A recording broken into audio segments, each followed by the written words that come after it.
Note for the record that we had a special meeting at 6 o'clock, an executive session with new performance of the employee and discuss potential litigation. Can we all please stand for the Pledge of Allegiance? I pledge allegiance to the flag of the United States of America and to the republic for which it stands, one nation, under God, indivisible, with liberty and justice for all. One thing, before I forget, we start with a roll call.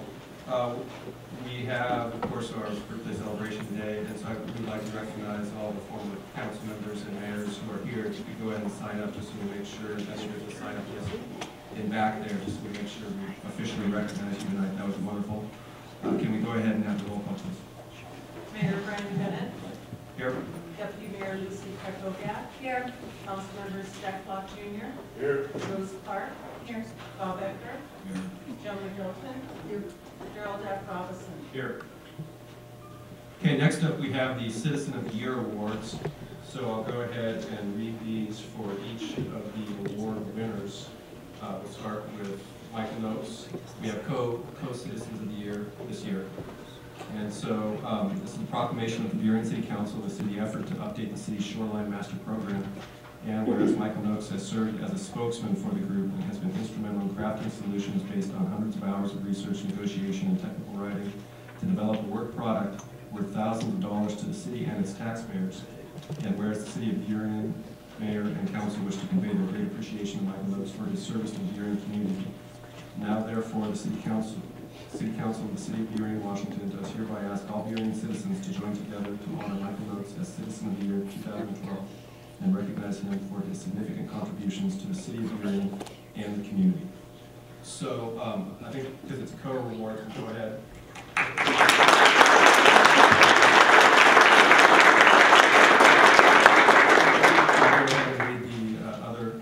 Proclamation for Donna DeFiore now, and then we can walk it through right afterwards. A proclamation of the City of Burien, Washington, and the Burien City Council of the City of Burien honoring Donna DeFiore, whereas Donna DeFiore has been living in the City of Burien for 9 years and worked in the Puget Sound region for over 20 years, and whereas Donna DeFiore has been serving as an Arts Commissioner in the Burien Arts Commission since 2007, advising and volunteering on various art projects in the city. And whereas in 2012, Donna DeFiore, along with other volunteers, assistant artist Augustina Droz, painting the mural across from the City Hall on 4th Avenue Southwest, and whereas the City of Burien Mayor and Council wish to convey the great appreciation of Donna DeFiore for her service to the Burien community, now, therefore, the City Council of the City of Burien, Washington, does hereby ask all Burien citizens to join together to honor Donna DeFiore as Citizen of the Year 2012 and recognize her for her significant contributions to the City of Burien and the community. So if you both would like to join me up here.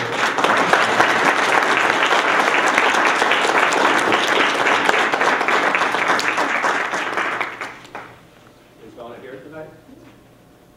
No? Okay, well, I guess we'll have just one award then. Michael, where's yours? Do we have any photographs that we'd like to take?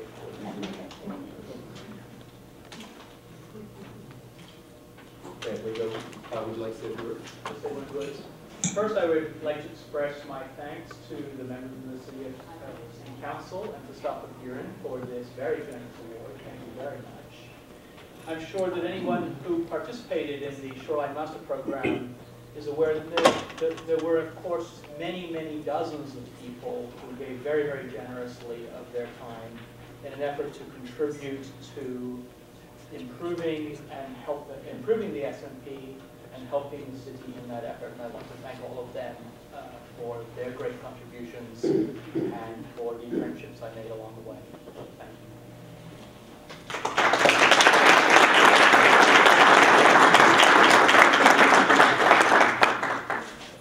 So now we're going to have the reception for our 20th birthday. Go ahead, Councilor Russell. May I say something about Mr. Noakes' Sure. award?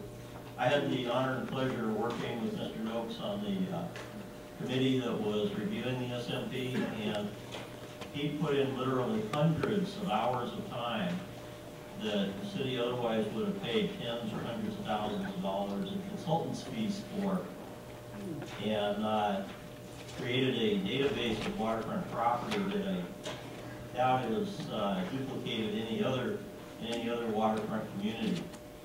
And I believe he very amply deserves this award and thanks to the city for his effort. Thank you.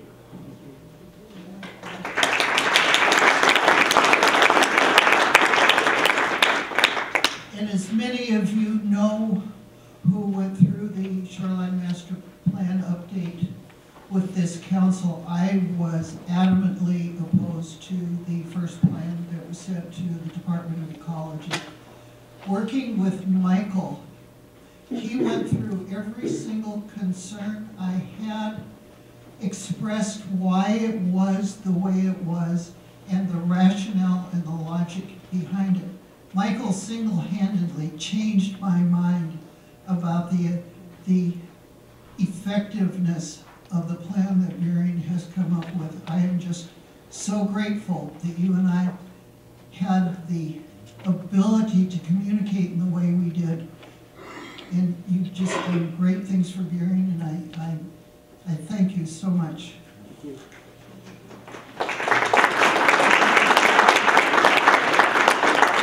Okay, now we've got a proclamation for our birthday. And so I'll go ahead, since I got the microphone here, I'll go ahead and read this, and then we'll take a recess for the reception that day. Yes, and I'll do that too.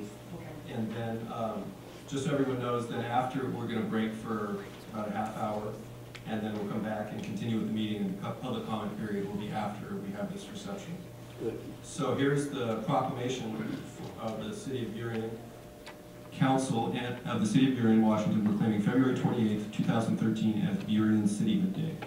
Whereas the City of Burien officially incorporated on February 28, 1993, and whereas the City of Burien, Washington has a rich and diverse heritage that is an integral part of its community character and living traditions, and whereas the State of Washington has determined that the preservation and interpretation of state and local history is a public purpose carried out for the public benefit, and whereas the 20th anniversary of incorporation provides enhanced opportunities for public involvement in heritage activities, and whereas commemorative events and anniversaries contribute importantly to the growth and well-being of community pride, public service museums, and heritage organizations, and whereas the commemoration of the 20th anniversary of incorporation offers an opportunity to honor those individuals and organizations in the community that have helped to build community identity and pride through their participation in community events and activities, now therefore the City Council of the City of Burien, Washington does hereby ask all Burien citizens to join together to proclaim a celebration of 20 years of Burien cityhood, dated this 4th day of March 2013.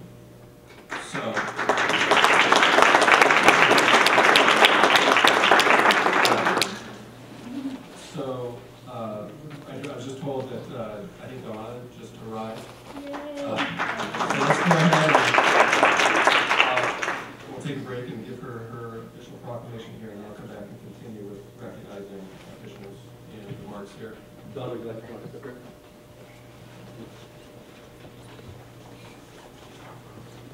Here's your proclamation. Do you want photographs here? We'll take.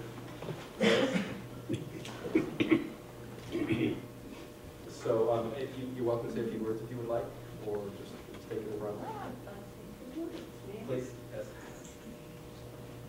Thank you. I know time's always tight at these meetings, but I do want to say thank you very much, Mayor and City Council, for supporting the arts in Burien.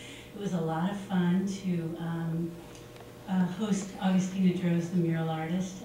It was sort of a marathon event that involved her working for 5 weeks, from most days from 7 a.m. to 9 p.m. with a lot of community help. So thanks to all the volunteers who showed up and helped.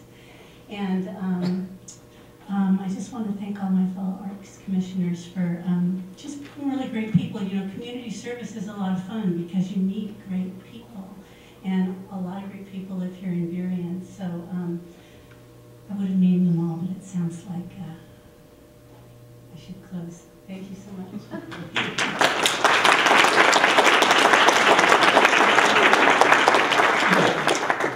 Okay, I've got a few facts here that staff put together to commemorate this that I'd like to share with everybody. The first is that a proposal to become a city was presented to voters 4 times going back to the 1950s, but each time they voted the measure down, the last time by a margin of 3-1. A few weeks before the election, the state published a consultant's recommendations for a floating bridge between Vashon Island and Burien, creating a major state highway that would cut through the community. On March 10th, 1992, residents voted 2-1 in favor of incorporation. More than 1,000 people crowded into the Highline High School cafetorium on Saturday, February 27, 1993, to celebrate the creation of the state's newest municipality. At midnight, when Burien officially became a city, they sang happy birthday and shared toasts and hugs. An editorial in the local newspaper just after incorporation acknowledged the community's rich diversity and Burien's promising future. Burien must create, invite, and support a climate that attracts diverse businesses, economic development, and mixed-use housing. We must make diversity our centerpiece, prosperity our theme song. So those are a few facts. I would also now like to recognize former council members who are here, and I would like to just say thank you for myself and for all of our community for the work that you all have done, that staff has done, that the former council members have done.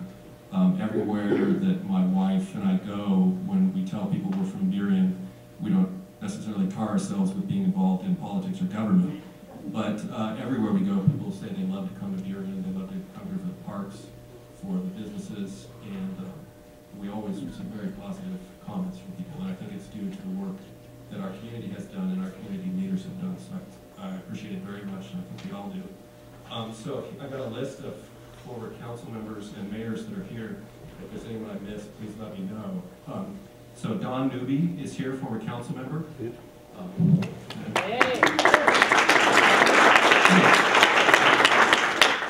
Kitty Milne, former mayor.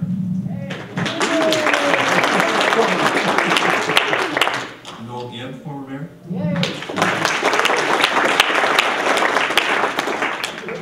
Sally Nelson, former mayor. Arun Javari, the former first mayor of Burien. And Wing Wu, former mayor.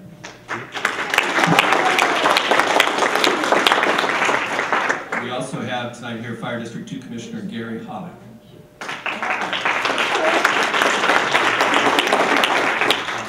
Is there anyone that I missed? Okay, and so real quickly, I would also like to thank my wife, Oksana, and my two daughters, Amelia and Yeva, are here. They don't stick around this long for meetings, so I would like to acknowledge them. They are fifth generation residents of the city of Burien. So, with that, I'd like to thank everyone again, and we're going to have some cake and take a break now to celebrate, and then we'll reconvene at 7:45. Thank you.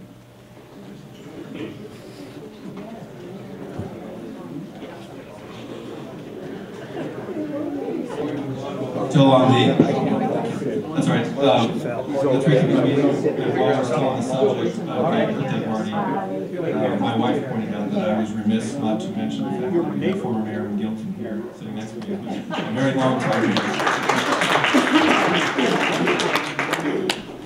So,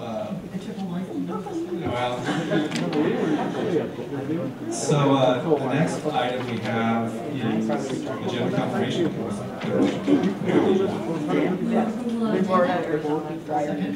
Okay. Can we go ahead and register our votes? No. That's the choice. Or Arizona for drive. The agenda is confirmed unanimously.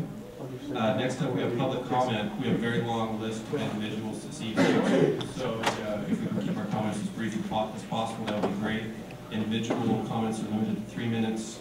Representatives of groups are limited to 5 minutes. Please address your remarks to the council as a whole. And I'll call off several names in order so you can hear them assemble at the microphone.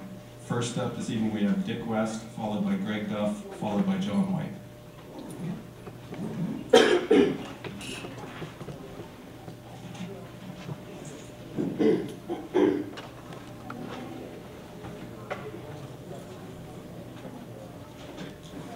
Hello, my name is Dick West. I live at 11006 Roseburg Avenue South. That's Burien, Washington, 98168.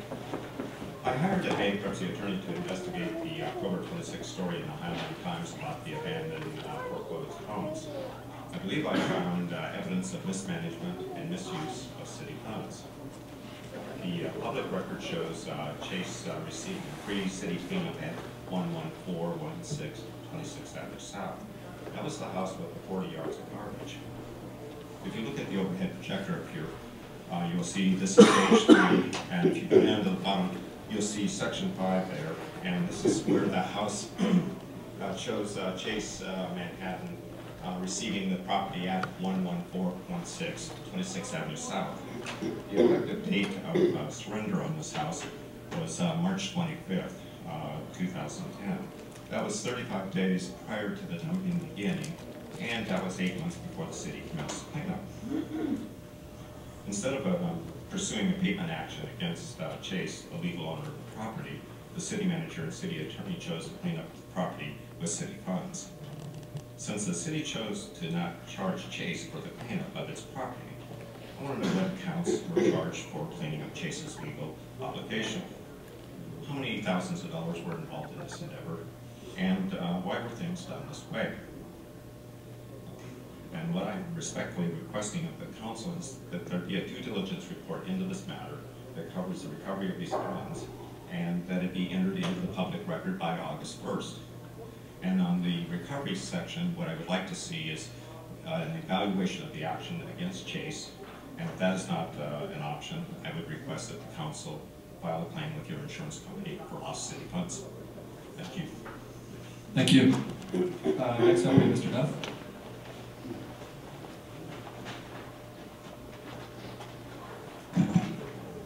My name is Greg Duff, and I live at 116th and Occidental in Burien.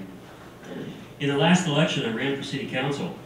In my first meeting with my campaign manager, she told me two things. Rich people vote, poor people don't. And the vote in Burien is decided south of 146th and west of Anbaum. I was hoping she was wrong, but she wasn't. She was right. There was an article written in the B-Town blog last week. Even though many of the facts were skewed, the writer did make some very good points. In the article, the writer talks about the money I spent on my campaign and still lost to Ms. Krakowiak. Let me say right here that Lucy is very knowledgeable and a very caring council person. She has the respect of the community, and I consider her a friend. I knew it would be an uphill battle taking on an incumbent, and I was right.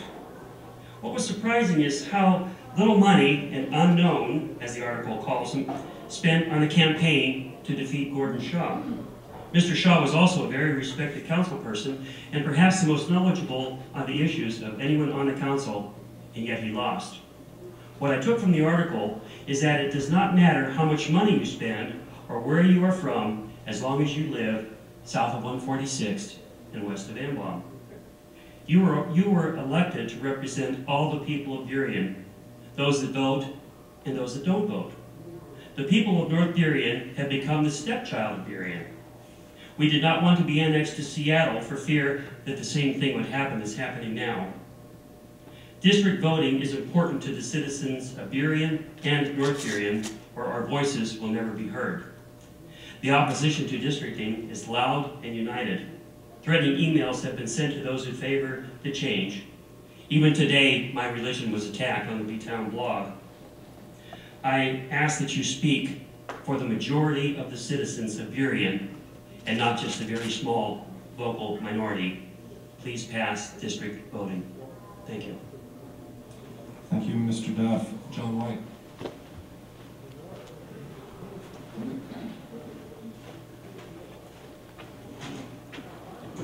My name is John White, and I have a house at 14546 25th Southwest in Burien.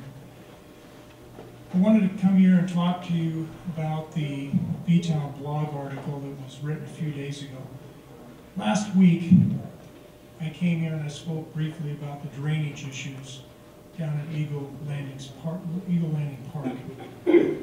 After that, I was interviewed by the B-Town blog, and the tone of that article, it's just a lost in translation. The way that it came out was very harsh towards the city. And I came here to apologize to the city council and to the Public Works Department, to Mike, to Michael in the Parks Department, to Myron, all the people that I've been working with regards to this drainage issue. And I'll be more careful before I have an interview with the B-Town blog. I'm not saying that the B-Town blog is trying to skew things. I'm not pointing fingers at anyone. I'm just saying that, for the record, the city is working very hard to solve this drainage issue. I'm working with them, and I want all of you to know that the tone of the article was not correct, and I take responsibility. So I'm very sorry about the tone. Thank you. Thank you, Mr. White. I'd like to note for the record, we very rarely receive apologies here, so I just want to note that for everybody. Next up, we have Scott McBreen, followed by Chestine Edgar, followed by Marguerite Richard.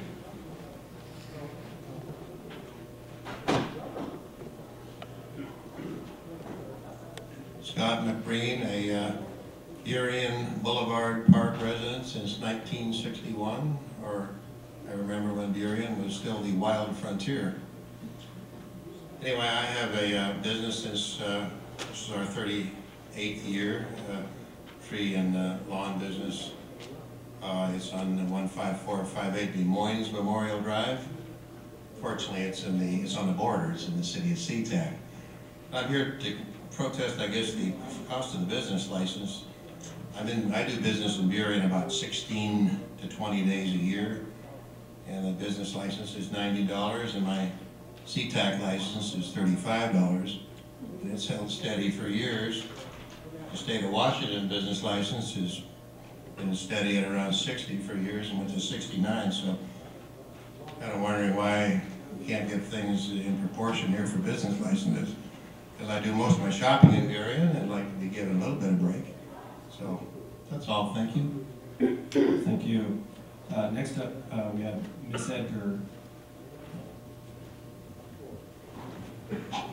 My name is Chestine Edgar, and I am going to speak twice. I'm reading once for Debbie Wagner, who's not here. She's working, and once for myself as a citizen. So, Ms. Edgar, we don't allow you to speak for others. We welcome written comments from others. Well, it's a letter from her. So we welcome that as written comment, but we could go on endlessly if people were able to read for other people. So if you could just speak, whoever you want to spend your 3 minutes on, we certainly welcome that. Okay, fine. My name is Chestine Edgar. I live at 1811 Southwest 152nd Street. In the election for the annexation of Area X to Burien, less than 10% of the people voted to join Burien. And I think that in itself, it was 9.7% of the total population voted to join Burien. I think that speaks to the basic lack of interest from that population about being annexed to the city of Burien. Now, I have lived in Boulevard Park, I've lived in Chelsea Park, I lived in Sherwood, and I lived in the Lake Burien area. In addition to that, I work for the Highline School District, and I have worked and run programs in every school in this district except for Aviation High School. So I think that I know this area better than many people who sit on the council, and certainly better than a good portion of the staff for the city of Burien. What the citizens of Burien really want is they want to be heard by the council. And each time they approach the council as citizens, they are pretty much rebuffed in that the council doesn't want people to bring neighborhood plans to them. They don't want to give them neighborhood plans. A number of council members have said it's an inconvenience to hear from citizens. Citizens make the meetings longer. They're not interested in hearing from citizens. Most citizens who vote want to be heard, okay?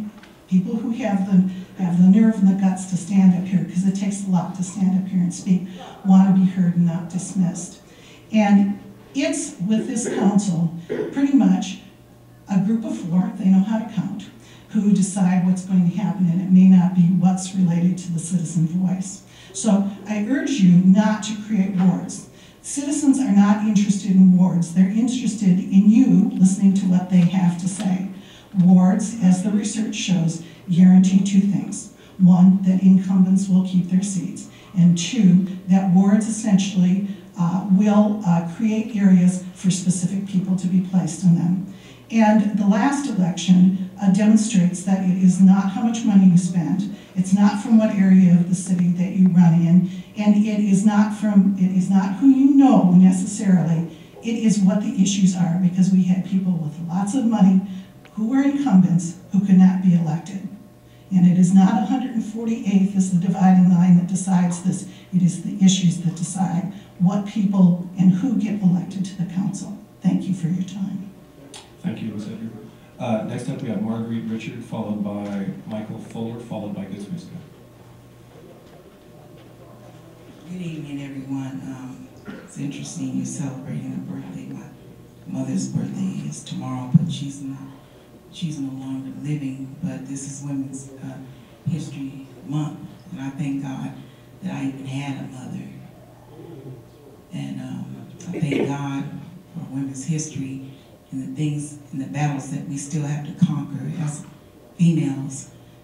I'm from Seattle, Washington, and I'm petitioning everybody because I come here to Burien to feel safe. Sometimes I travel here and I go to the library, I shop, and I don't shoplift. I went to SAR's store that recently moved over to White Center. They falsely accused me of taking something from their store, which I never did. I'm trying to heal from it. I can't seem to understand, this is the 21st century, why they would do something like that to me in Burien. And in the report, Deputy R.L. Ostrom stated that I was yelling, which I didn't do. I do acknowledge I'm a Christian, and I love God. And I'm certain that God loves me. She wrote me a trespassing letter and told me I couldn't come to the store anymore. And then when I talked to SARS, they said, oh no, Ms. Bashar, we didn't say that you couldn't come to the store anymore. But I'm saying that this is something that has scarred me, it seemed like for life, because I know better than to go in the store and take something. In Burien, she had the nerve to put the report that, oh, she's done that out there in Burien. I said, no, I go and I shop and I try to go places and be pleasant and whatnot. And I'm devastated behind the whole thing. And I have a voicemail, it's 206-888-7043, and I'm petitioning the public in the interest of reparations and remedies for what have happened to me and others that look like me being racially profiled. Because see, you know, something really bad could have happened that day, but I remained calm and studious as I am trained to do. And so when I saw the report and all these fictitious things written in the report about me, I was devastated. I said, is that what the police do 24/7? Because Seattle is going through a lot of major changes with the Seattle Police Department, the Tukwila Police, and on down the line. And I don't think that I should be walking around in fear for my life and people putting me in dire restraints like that. Is my time up? You got 10 seconds left. Oh, okay. So that's what I'm saying. I'm just devastated, and everybody that knows me is devastated behind what happened. And I think that we can change that. It's something major that needs to go on in this state of Washington, as far as me, people that look like me, going up in they over in White Center, but the lights is out over there. And I was thinking, well, that's why they turn the lights out. Thank you. Next up, we have the Honorable Michael B. Fuller. Mr. Fuller.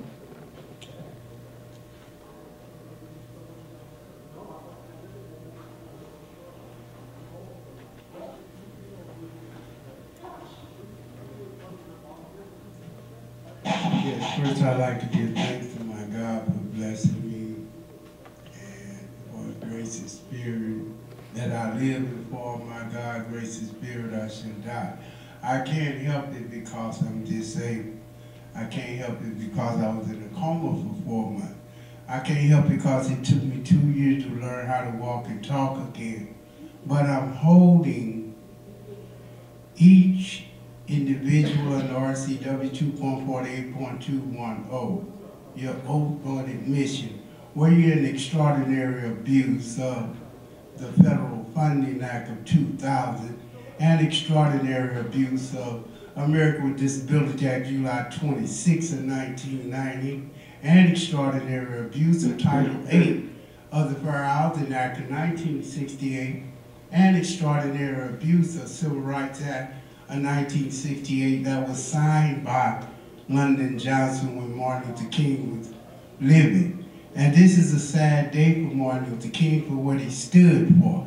And extraordinary abuse of Title VI of the Civil Rights Act of 1964, and extraordinary abuse of Section 504 of the Rehabilitation Act of 1973, and extraordinary abuse of Title II of the Civil Rights Act of 1964, where we, the people, black free people, are being discriminated against by mongoloids, where we are denied into a public entity. And that go for Gary Locke, who I educated. Now, I was victimized at Sergeant Rainer and Henderson, where they refused me to come into the store without a green card. So I go to Jay Ingsley. Jay Ingsley is the cause of this corruption. Number one, 2008, the deficit was at 1.3 trillion. Now, Barack Obama said agents were smart, they could learn. The deficit was at the end of 2012, 17.4 trillion. Then at the beginning of 2013, 6 trillion. So I'm looking at on-the-job training, which the House of Representatives had a duty to tell Barack Hussein Obama, Barry David, Barry Saratoga, born in Mombasa, Kenya, August 8, 1961, went to Indonesia school. So I'm alleging that he is not even a citizen of America, and our Constitution does state that if you're born in another country, you have no right to be the commander-in-chief here in the United States of America on native land. I'm looking at how this is a new form of slavery which violates the Emancipation Proclamation of January 1st of 1863, where I'm looking at this extraordinary abuse of pathological liars to we the people, and then we are paying for on-the-job training with the one that the RCW 2.48.210. Can I ask you to wrap up, sir? You're gone over your 3 minutes. Well, like I told you, I can't help it because I have brain damage, but that don't give you the right to deny me my First Amendment right, due process, equal protection of my 14th Amendment rights, and procedural due process, and substantive due process.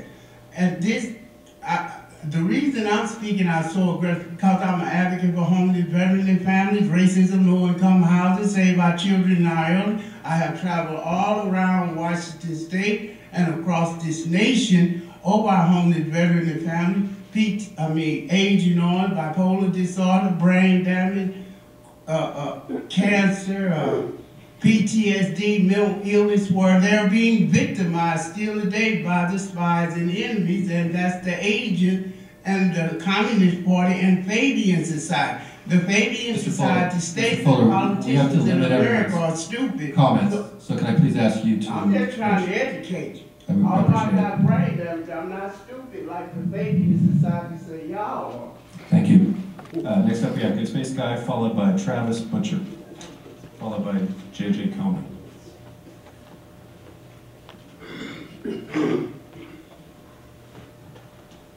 Good day. Good day. Jag heter Good Space Guy och det är trevligt att vara här igen. Jag bor i Boulevard Park. Earlier today I was reading in the full agenda and I came upon these pages that, starting at page 265, that said draft request for qualification proposal in relation to the Economic Development Strategic Plan. So apparently Burien has an Economic Development Strategic Plan that it's considering. And in the 2013-2014 budget, there's $50,000 budgeted for this plan. I'm an amateur economist, And the more I study and read in economics, the more impressed I am with how well our competitive free market system works for providing employment for everyone when the competitive free market is not sabotaged by things like the minimum wage. So under the competitive free market, prices for labor are supposed to be set by the interaction of the supply of the different types of labor with the demand for the different types of labor. And the reason the competitive free market is such a wonderful system is it works for you, the consumer. So you, the consumer, all together, you're in charge of the economy. But plans, and here we have this request for qualifications. Planners often get it wrong. I think there were probably many qualified planners from the former Soviet Union. So when the Soviet Union collapsed around 1990, 1989, somewhere around there, it made many planners available for work. But unfortunately, the planners get it wrong. And when you have the planners, the economy seems to malfunction. And so the Soviet Union collapsed. So I don't think you should have a Burien. I recommend that you not have a Burien economic development plan. Instead, I recommend that you go with a free market. Now, many people have not studied the competitive free market, and so they don't. I got the red light. Bye now. Sorry about that. Thank you, Good Space Guy. Travis Butcher.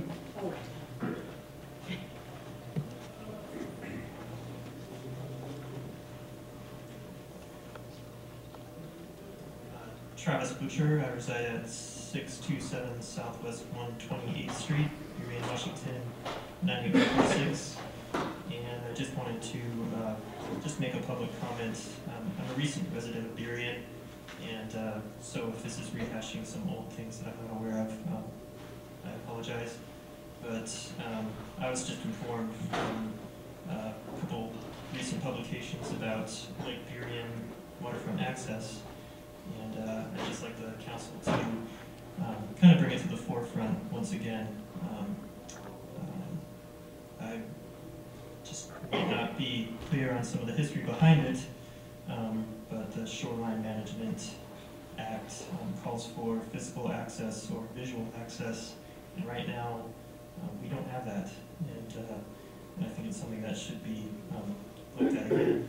The King County Equity and Social Justice Annual Report states access to parks and natural resources such as playfields, open spaces, regional trails promotes social, economic, and physical well-being, particularly for those people whom private recreation facilities are not within financial reach.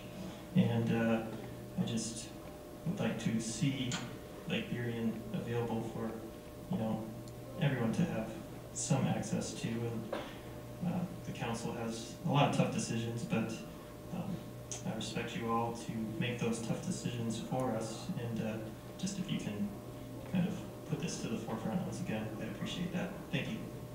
Thank you, Mr. Butcher. Next up we have J.J. Cowley, followed by Chuck Rangel, followed by Shelley Clark. Hi, I'm J.J. Conley, and I live in Boulevard Park on South 124th Street, and I'm here again to talk about graffiti. Things have been done. They know that they're cleaning up the telephone poles now, but I just don't understand why it takes Public Works weeks to get graffiti off of signs, stop signs, 25-mile-an-hour signs. I had spoke a few weeks ago, and unfortunately, and as silly as it sounds, all of a sudden the stop sign by my house starts getting tagged with 187, which means homicide, and all the gangs, they're having a little gang war. Not that I kind of thought they were after me, but it was a little scary, and it actually took them a whole week to get them off. And I just don't understand why our public works can't take care of our personal property for Burien in a timely fashion. And another thing is, I go and I write down all the graffiti, and then I go back like a week later to see if it's taken care of. It's not taken care of, and there's more graffiti.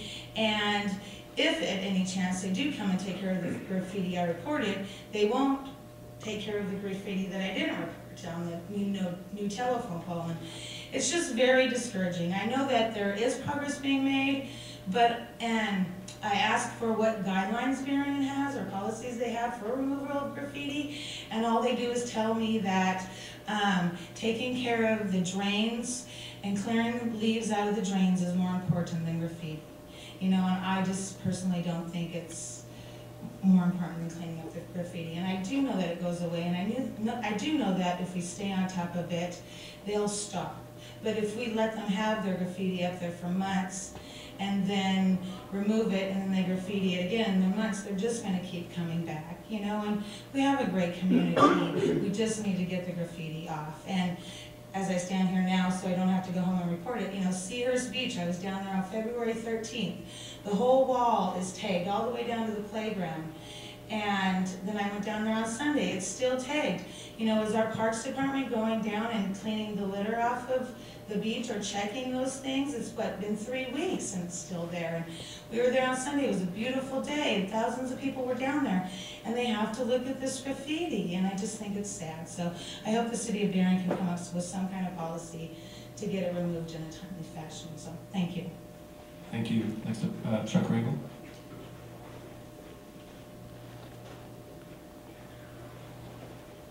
Good evening, my name is Chuck Rangel. I live at 15226 9th Avenue Southwest, so that makes me part of the nefarious territory that's called west of Embalm. I came here for 2 reasons today. One was to clarify what I was misinterpreted as saying at the last meeting, and also to question, I guess, some of the council on a specific issue that was discussed last week, which I thought has some validity, and that issue is diversity. We spoke quite a bit last week about diversity and the importance of it, why we should have more on the council. And then I thought, wait a minute, do I remember that a couple years ago when there was an open seat that there was not a minority appointed to that temporary seat? And I'm wondering why. So it just caught me as quite an interesting dichotomy, that I hear something and then I see the actions that are a little bit different than what they say. Second issue was what I think, misinterpreted last week at the meeting regarding the ward system. I went back to the tapes, and I'm glad for technology because we all get a chance to go back and see, instead of he said, she said, to see what actually was said. And thank you for recording this because it does help me as a citizen to know what was said. That I was claiming the ward system is bad and creates terrible system of bosses and the like, but that the current city council in Burien is not as bad as that. Well, yeah, my comment was that the system of wards creates this bad effect on people. Not that the council of Burien currently is bad, so as to compare it to what I said about Chicago. The two are totally different issues. One of them is a system that creates bad effects upon people. And as we all know, there are systems that do create hostility, that creates angry people or just happy people. But I did not make those comments about that. And again, the beauty of technology is that let's go back to see what he said and she said. So I would welcome everyone to, council members, especially the audience, to go back when you're wondering about something. Go back and find out what was really said, because somebody is doing us a great service by having everything taped at this meeting. Thank you very much and have a good evening. Thank you. Next up we have Shelley Park.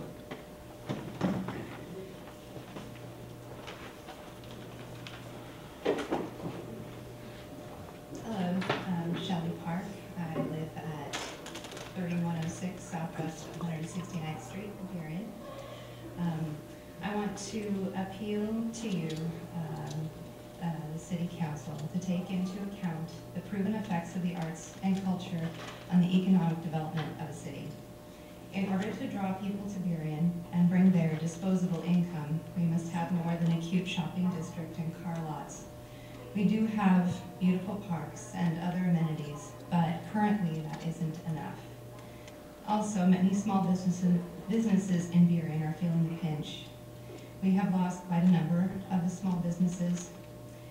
Business owners are talking amongst themselves about how the customer base has plateaued and some are losing customers. It is not simply that they need a better business model or better marketing, but we are losing what momentum we may previously have had even through the downturn.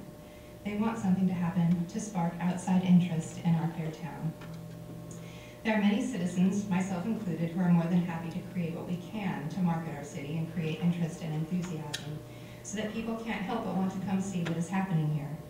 The pride of place that is developed in the hearts and minds of citizens is a wonderful outcome as well, and that very important feeling of belonging to a community. You adopted a vision in, I think, 2011? I can't remember the exact year, but it was the last couple of years, that included establishing an arts and cultural district. The arts are a part of our city's vision for the future. As you heard last week from Burien Arts Board member Lori Hasland, there are 3 creative ways that the City Council can utilize this vision to propel us forward.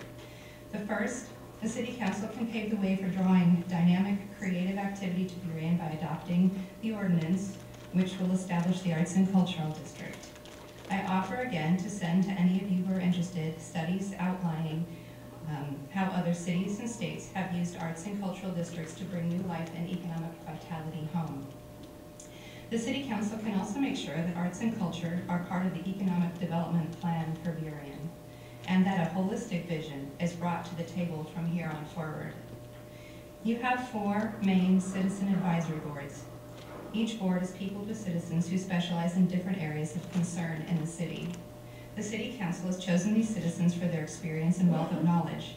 Their job is to advise you, the council.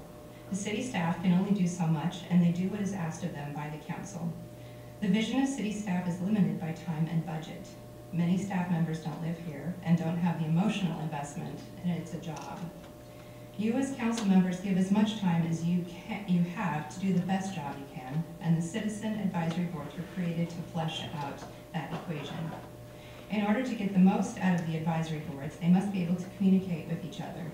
There are many overlapping areas of concern.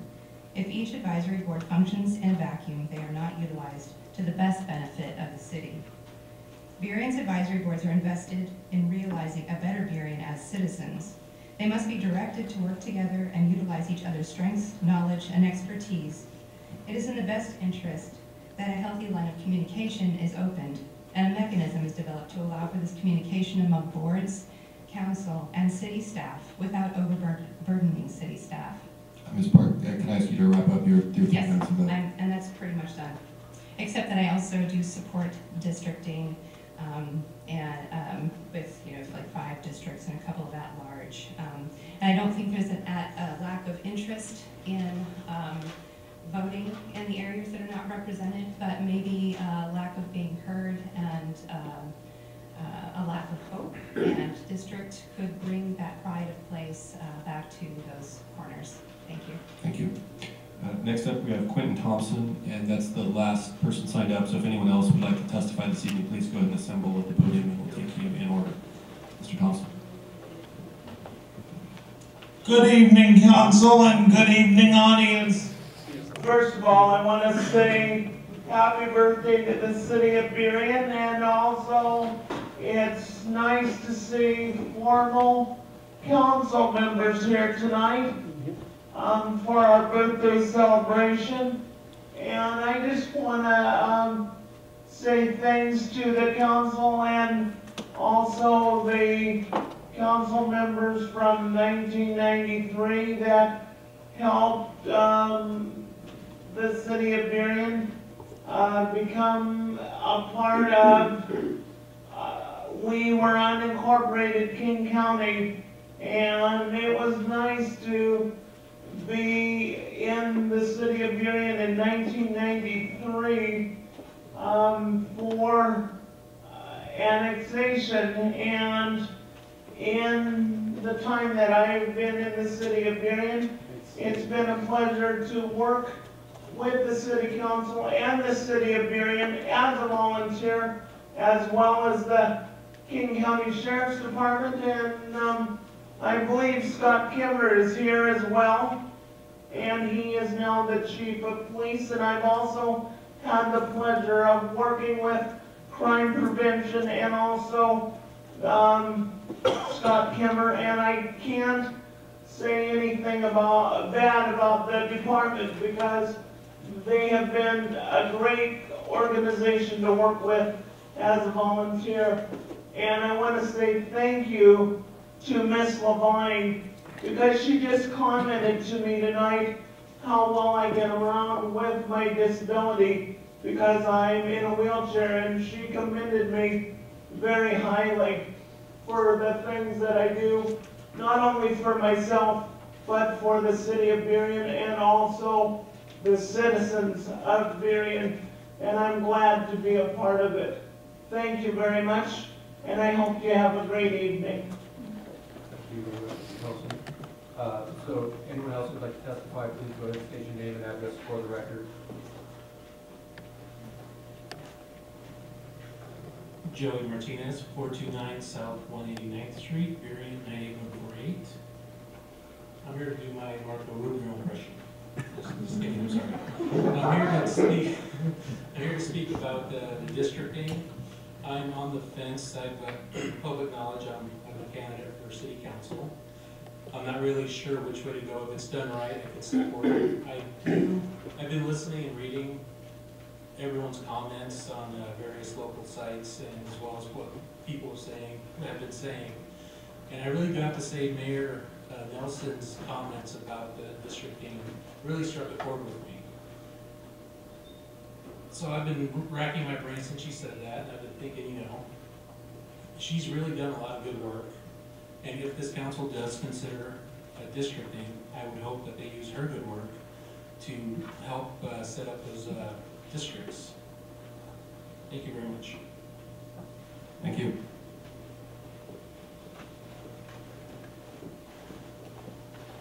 It looks like public comment's almost over. Yeah, my name is Ed Dacey, 2016 Southwest 146. Districting. I think the districting is needed in Burien. I don't think a full 7 districts. I think there should be some at large. I think Ms. Edgar's made the point tonight that how she got to know this city by working in all parts of the city, thus meeting the people from all over the city, and there's different needs in different parts of the city. If you're not there, you don't fully understand what's going on. The graffiti we heard about in Boulevard Park tonight, these things, if you're not experiencing, won't come to the higher priorities. That's why being from a district would be helpful, and some number, and I also do think you need some at large, though the majority should be from districts. And obviously, in drawing the district boundaries, there probably should be some committee, other than the council, coming up with a proposal, much like King County does it, or the state. I think this is something you'll deliberate, probably should be put to a vote, but I see something needs to change in the political structure of Burien. It's getting increasingly bringing out the worst part of the small town. Very personal attacks made anonymously with using names that are not their own. And it's just getting very, very, very bitter. I think districting would help spread that out and hopefully could break this cycle of getting very personal. But we need the different parts of the cities, they have different needs, to all be represented by people who live in the district. Thank you. Thank you, Mr. Dacey. That brings us to the end of our public comment tonight, seeing no further individuals interested. Next item on our agenda is correspondence from the record. We have a few public comments that are available for viewing in packet and also online. Next up is the consent agenda. Can we have a motion? I move approval of consent agenda. Please register your votes.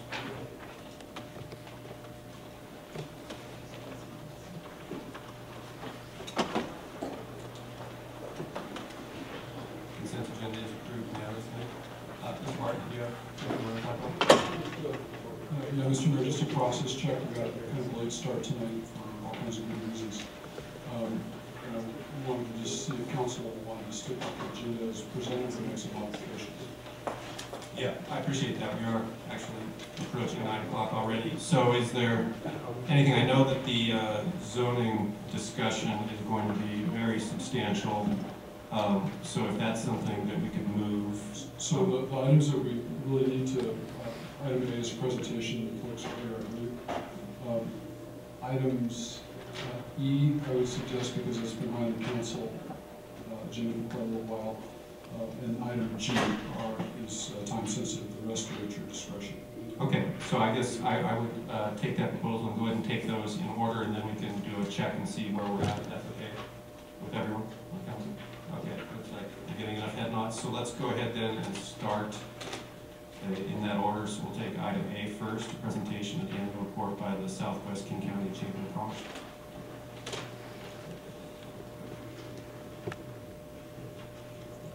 Good evening, Council. I'm Brenna Artisan. I'm with the Southwest King County Chamber. I'm pleased to offer an annual report tonight to all of you.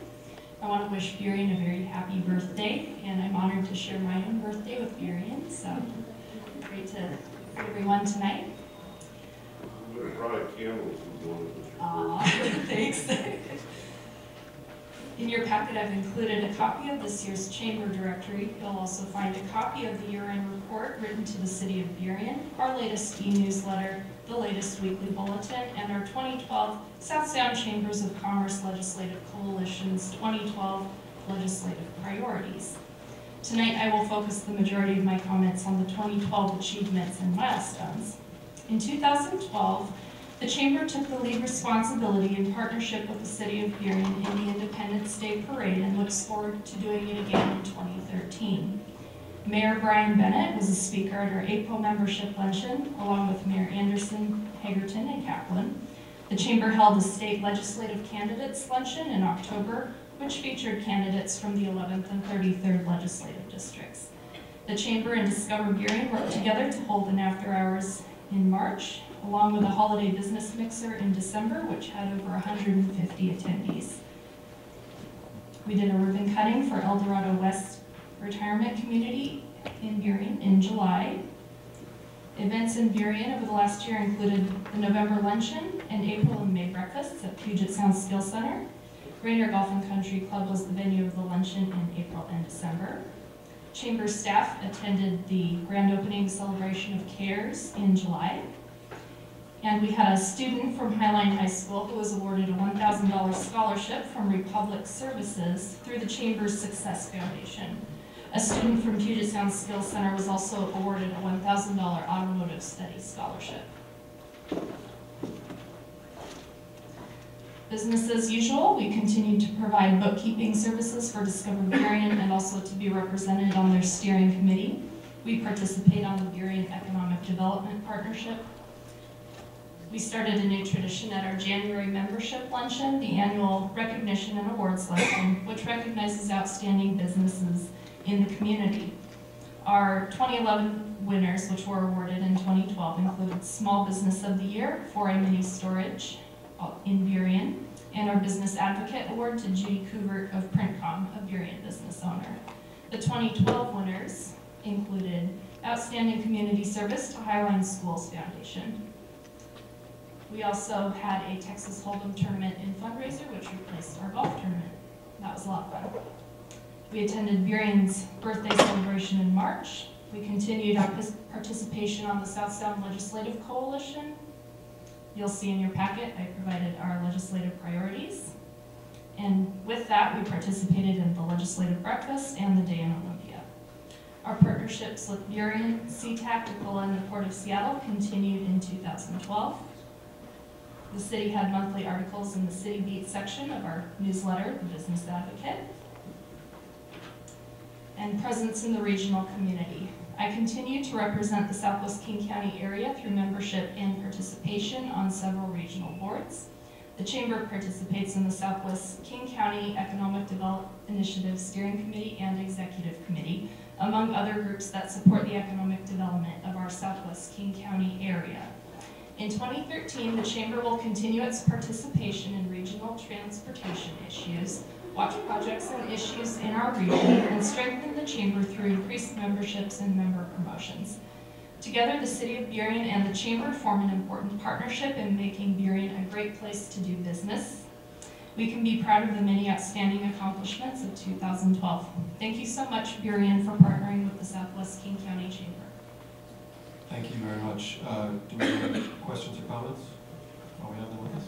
Mary? Sure.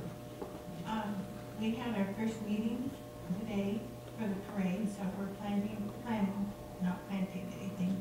We're planning the parade for 2013. And it's a pleasure being with you on Skeety. I'm the new kid on the block. And I just very much appreciate having you there and at the UDP and the other functions I bumped into you at. So, thank you a lot for the hard work on the parade. My pleasure. Okay. Any other comments? Seeing none, thank you very much for your presentation. Thank you. Happy birthday. Thank you. Okay, next we'll jump to item E, which is a discussion of economic development strategic plan, scope of services. Mr. Mayor, members of council, thank you for inviting me here this evening to talk about the scope of services for the RFP that would develop an economic development strategic plan. As you're aware, this is part of the 2013-2014 budget that you have approved. And just as an additional background, the Burien Economic Development Partnership, which I also support, had supported this the development of this plan previously. It is also part of our 2013 work plan as something that we hope to accomplish this year. The budget that was included in the 2013 approved budget was for approximately $15,000 for this item. 50, sorry. If I can call your attention to page 269 of the packet, that is the item V, that is the scope of services. I did include the entire draft RFP, but the scope of services is what was asked to provide input on. So that's what I can focus on. If you have other questions about the intent of the process or the dates, I can certainly cover that, but I wanted to focus specifically on the scope of services. Again, this is a draft, and if you do have comments, I'd appreciate the feedback.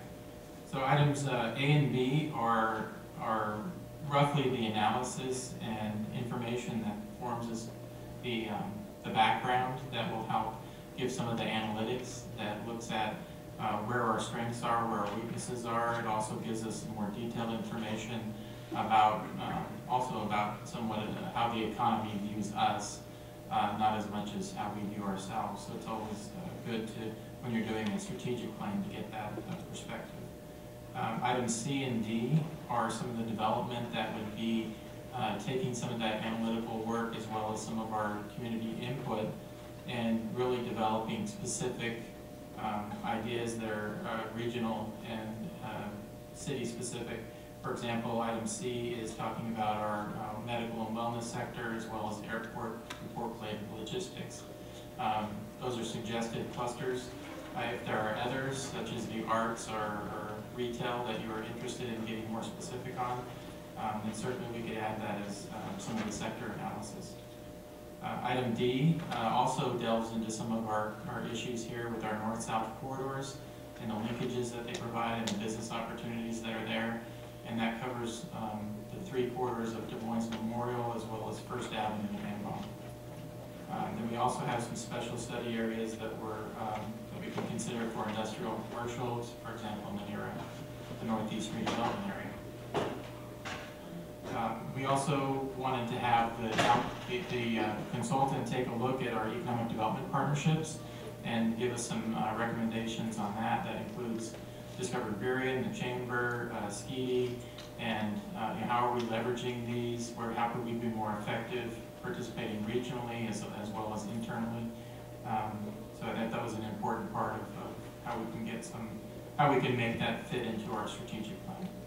And then finally, item G is the approach to developing a distinct brand and effective marketing strategy. And I think that's really important as we move forward and how we look at how we brand ourselves as a community and how we leverage that brand to then market to broader audiences.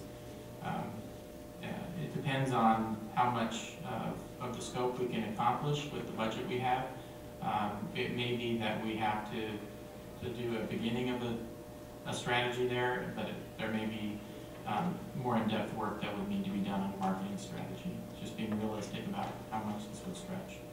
And then items H through M are really talking about some of the process and the very specific things that we would need in terms of the RFP or the RFQ that are more related to how much the consultant would need to budget for community input and meeting with stakeholders and those kind of expectation setting items that let them know how much interaction we would like. And so those are very specific in terms of dealing with Discover Burien, EDP, stakeholders, and so on. And then also presentations to the council and so on. So if you have questions, that's the draft that I put together. If there's feedback or additional items, then appreciate any of your comments. Thank you very much, Mr. Trimble. Questions or comments? Councilman Gill. I have 4 questions and or comments. I agree with Ms. Parks where she talked about arts needs a place in any economic development, but what I would suggest to you is that the consultant be very aware of quality of life. And it's not simply arts, it's arts and parks, and research that's out there says the most improved quality of life will be the driver for economic development.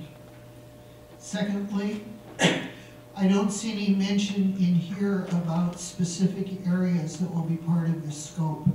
Are you looking at only community, commercial? Are you looking at these neighborhood centers? I think you need to narrow or define the areas that will fall under the scope so that the consultant doesn't simply look at the areas that are highly developed and how we could do it better. 152nd and 153rd get so much attention, but we need to be looking at Ambom and First Avenue South as we move north. So I'd like more definition around the areas that you're interested in having the study done. Thirdly, we've talked about branding in Burien since the city has been a city. What happens is we discuss that we don't want to be Leavenworth, but what is it a brand is trying to identify? Britain, I think, has been fairly successful. Some other cities haven't been as successful with their brand. So I think the idea of branding needs to be better defined. And the 4th item is, this has been a community conversation for the last 5 years since Hyatt Palma did their study along 152nd.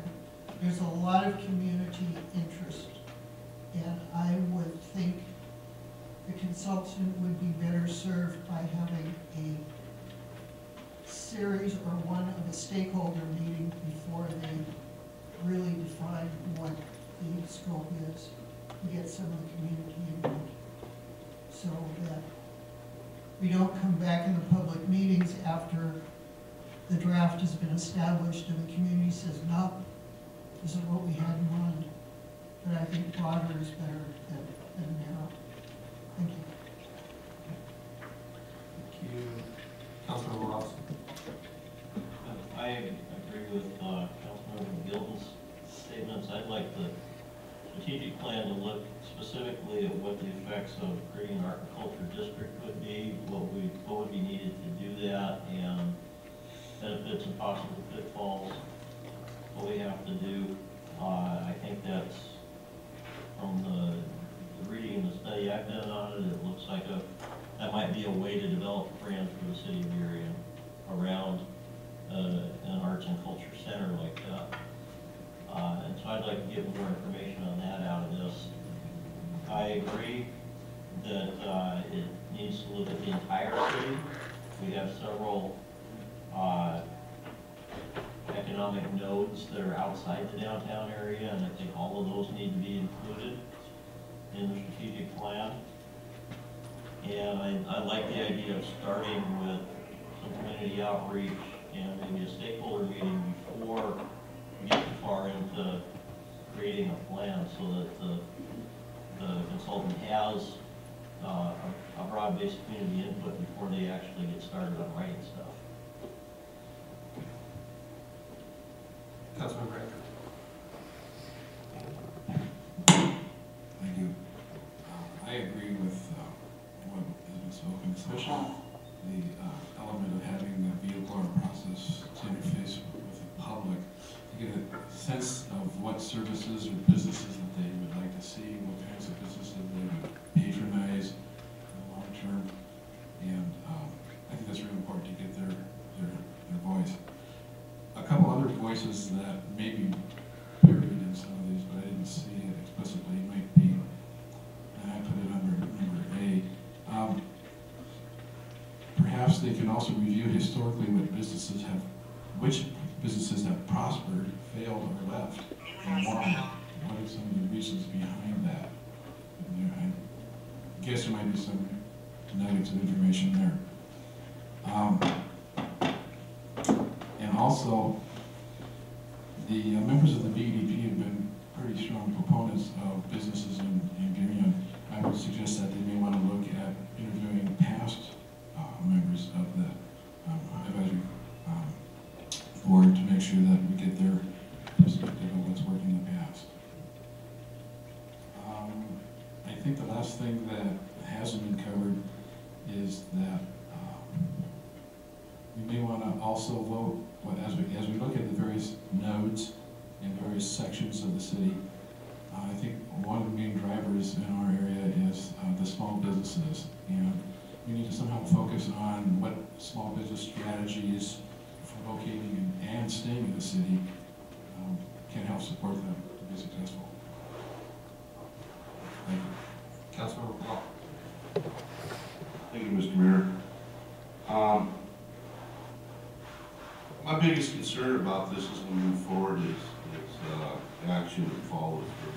We regularly come up with plans, and inevitably they end up on the shelf gathering dust.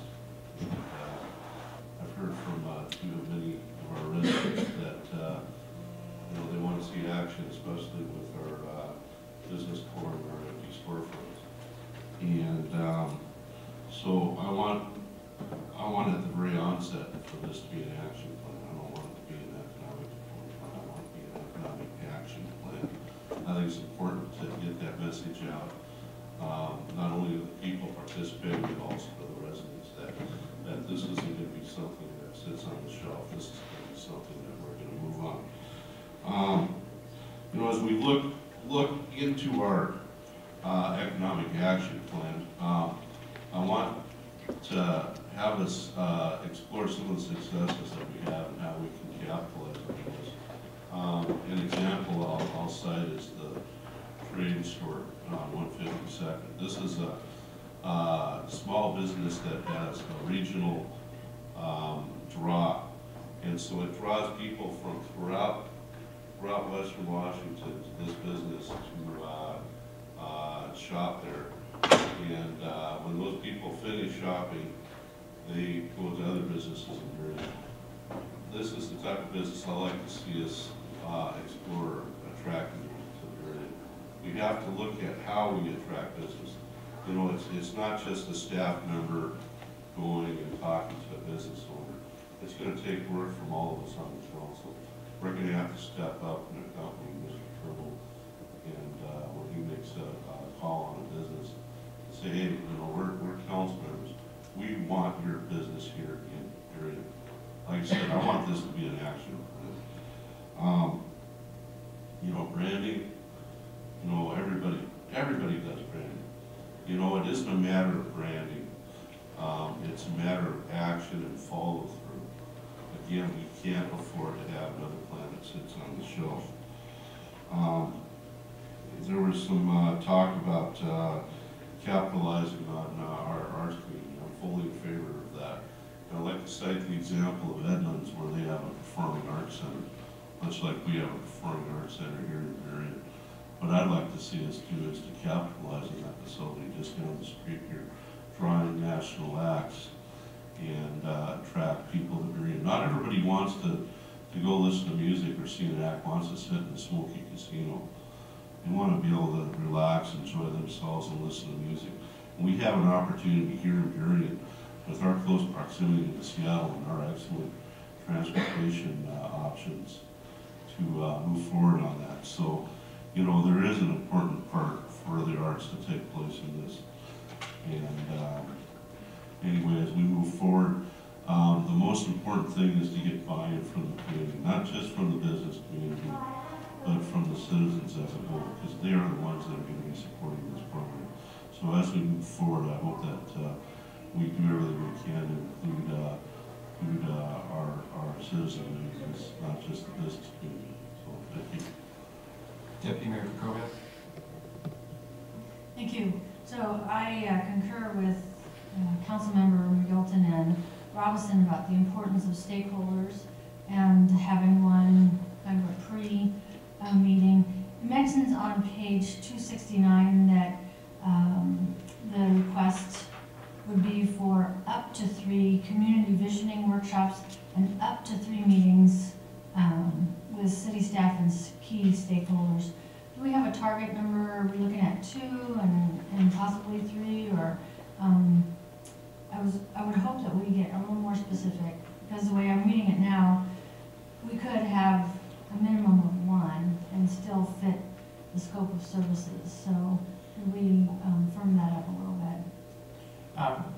That's what we generally try to do in a document like this, is to give the consultants some sort of idea of how they can put together their response to the RFP, and we're certainly flexible on that. And sometimes when we get down, as several council members have mentioned, after you've had a couple interactions, we may decide that you know, item I is more important or item H is more important in terms of meetings, and there may be adjustments mid-course as you go through.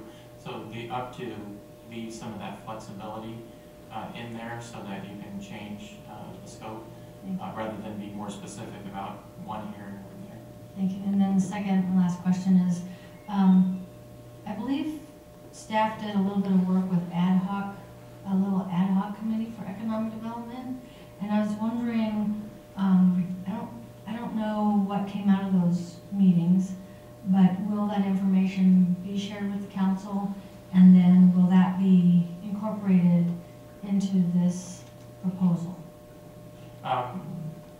The ad hoc committees that you're referring to were looking specifically at impediments to development, not necessarily the broader question of economic development. And there were some items that came out of that were internal things that we could adjust with process. There's also some things that do take some future legislative action. For example, changes to a transportation impact fee, which it requires you know, going through preparation of that recommendation. There's some other priorities that are currently in line for shoreline master plan and code amendments that were already in process.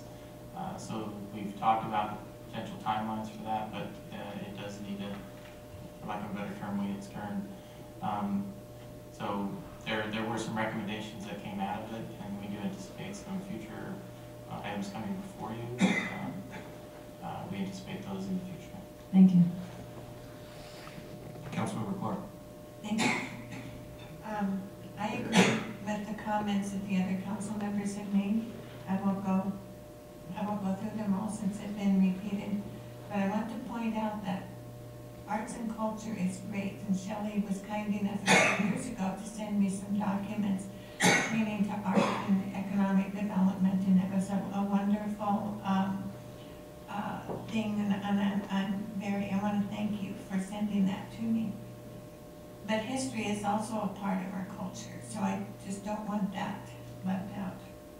And then I wanted to thank you, Dan, for putting Skeety in there, because I have been concerned we were going to deal just with those entities that are here in Burien.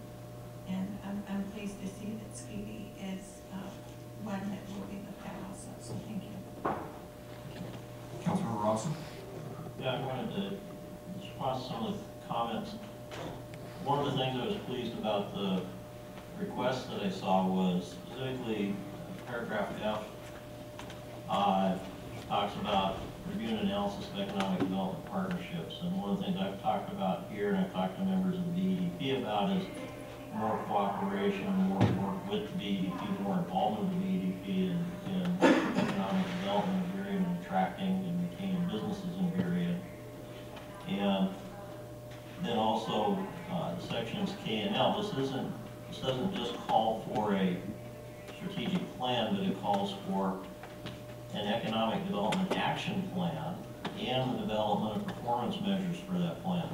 If there's any shortcoming when it comes to actualization of the plan, it'll be on our backs as the city council. I was especially pleased with those aspects of it. This isn't just another study that goes on the shelf and gets forgotten.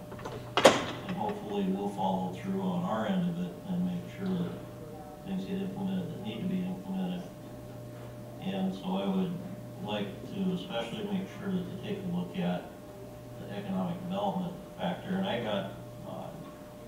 had a conversation with Mr. Lafreniere at the Parks Department. He gave me some literature on arts and culture districts, which can be very helpful, and I think anybody that's interested that hasn't seen that should ask for it. And it appears that this isn't just the city's economic development director or BEDP, but it's both of those plus the Parks Department and the Planning Commission, and there's a whole village, I guess, that needs to work together to make this happen. So I like the way the scope of the work was drafted, and what I've heard about where the council wants the focus to go is in line with my thinking on that, and I think is the right way to go for the city. So, Councilmember Hager. Thank you. And following those comments, I think there's a lot of energy around this topic by the whole council. So I'd like to float an idea that on page 272, item J, that the city consider perhaps having at least some council members participate in the interview process. And we're selecting potential candidates. Councilmember Law. Yeah, to follow up on Councilmember Robinson's comments and my earlier comments, I think it's important that we get the focus of this plan right from the get-go. And so I'd like to request that we change the name of this from the Economic Development Strategic Plan to the Economic Development Action Plan. Send a clear message on where we're going with this item. Councilmember McGill. I appreciate Councilmember Block's advice to move into an action/implementation plan, but that becomes the city's responsibility, and I would like to look at a 2-year financial plan and a 5-year financial plan, so that if these are actions that will be considered, that we have a dollar amount to look at. If these are $1 million projects, it's not going to occur in the next 2 years just from the state of our budget. So I'd like some reality if this is an action plan, on what's feasible and possible, and those that need to be 5 years or more out as part of our 20-year plan. Thank you. Councilmember Robinson. I support Councilmember Gilton's last statement. Yeah, maybe we could call it a strategic action plan. I think we need to keep focus on the fact that this is a strategic plan for the long-term economic development of the city or economic outlook of the city, and not necessarily the detailed plan that it's going to be up to the city council to implement. We'll have proposals from the consultant following that scope of work, proposals from the consultant performance measures to use. But like I said before, it's going to be up to us on the city council to make it actually happen.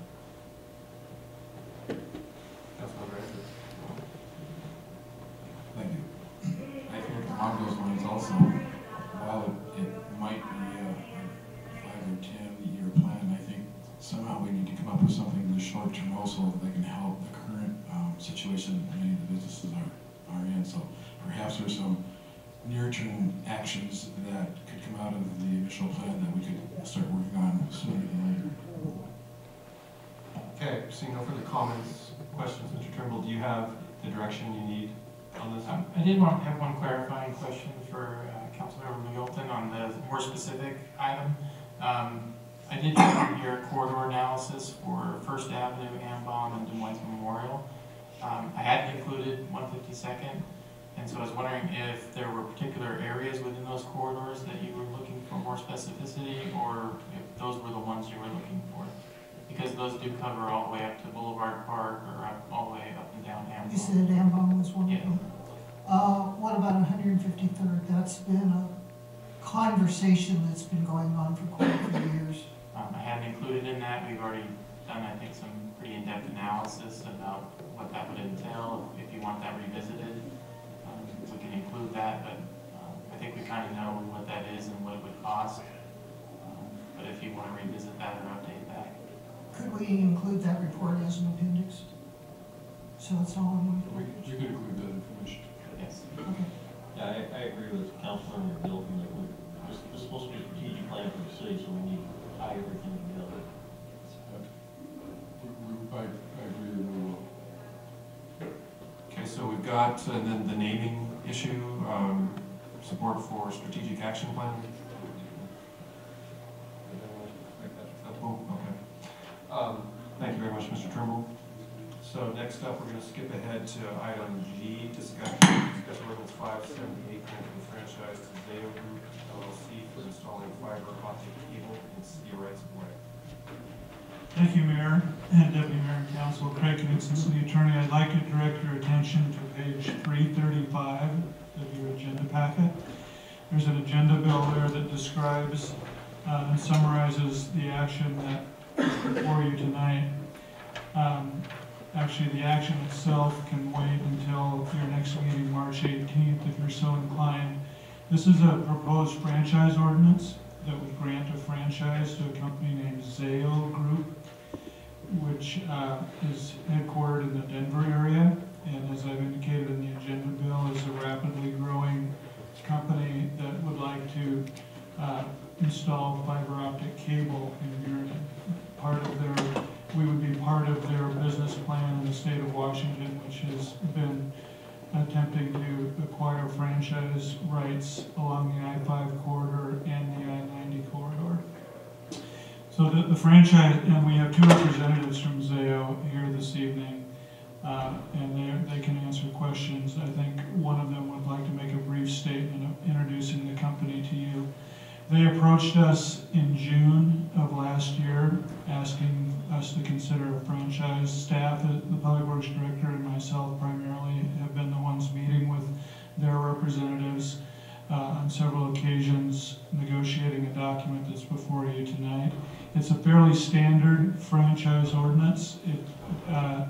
It's similar to franchises that Zayo has entered into with other cities in our vicinity and across the state of Washington.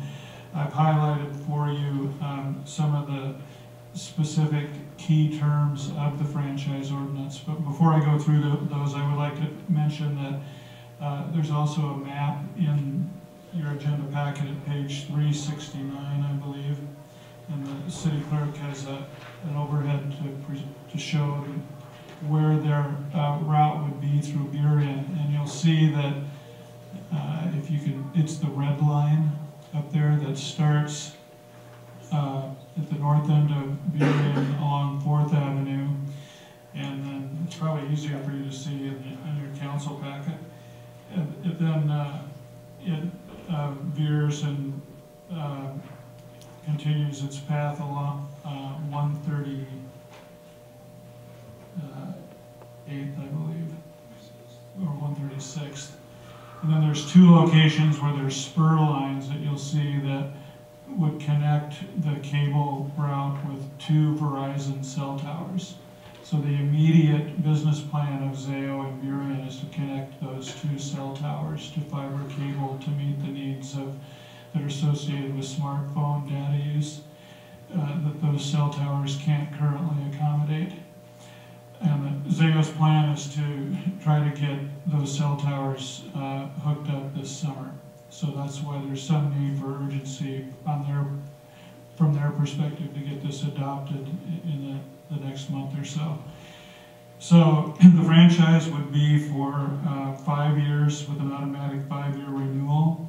The construction would have to meet or exceed all legally required technical standards. It would have to obtain city right-of-way use permits and be coordinated with any projects that the city or other right-of-way users have planned. Any unused or abandoned facilities would have to be removed or become the property of the city at the city's discretion. There's requirements for insurance, a security fund to support compliance with the franchise, and a performance bond for all construction that would be occurring in the city right away. We would get a $6,000 franchise administration processing fee to cover primarily the staff time that's already been incurred in reviewing their plans and developing this ordinance. For whatever gross revenues they have, which initially would be what they're going to get from Verizon, we would get a 6% utility tax. As I've indicated in the staff report, once the fiber is in, their business model is to bring in sales representatives to try to get businesses and institutions to take advantage of the fiber. So that could increase the amount of utility tax that would be available to the city in the future. If the city did have any use to be made of the route that Zayo is going to be following, for us to ask for additional ducts or conduits or overhead facilities, we can do that. We can make that request, but we would have to pay the incremental cost for whatever increase or additional fiber we would like to use.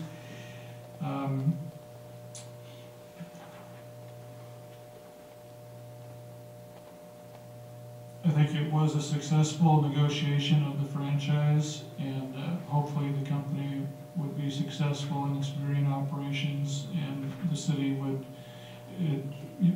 be able to take advantage of economic development opportunities or other support for existing businesses and institutions that come along with increased broadband and fiber capability. So with that, before we open it up to questions, I'd like to introduce you to Dylan DeVito, who's Zayo's primary representative in our area, and he can introduce you to Robert Hammond, who could answer technical questions about the route.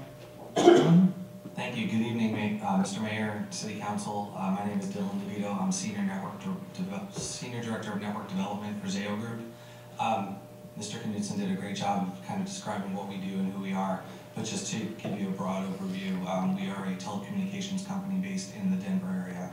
We're certified at the state level as a competitive local exchange carrier, which gives us the right to provide telecommunication services within the state. To describe our business, we are entirely wholesale and enterprise level. We don't do any residential service. We don't provide voice service or cable service or video service to residents or end users.